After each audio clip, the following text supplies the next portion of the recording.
好，咁嚟到15題咯喎 ，arc length 係8派啦 ，area 係80派啦，咁就翻你 angle of 呢一個 sector 啦，咁畫幅圖啦，大概係咁樣嘅，咁我要你揾呢個係幾多？咁我哋不如叻 R 啦，因為 R 都唔知係咩噶嘛。我哋知道呢個係8派啦，呢個係80派嘅 cm square，呢個8派 cm 啦，即係話咧2派 R 乘 theta 除360咧，就應該係8派嚟嘅。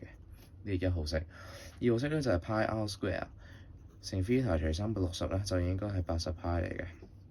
OK，咁1號式、2號式都有啦，咁不如將2號式除1號式啦。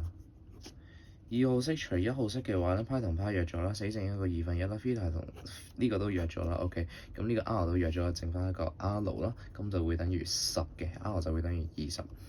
好啦 ，R 等於20咧，就將呢個代翻入去啦。2派20 theta 除360咧，就會等於8派嘅，咁呢個咧就會等於4除20，即係1/5啦。咁 theta 咧就會等於360去 over 5啦，咁答案應該就係差2嘅，答案就係 D 啦。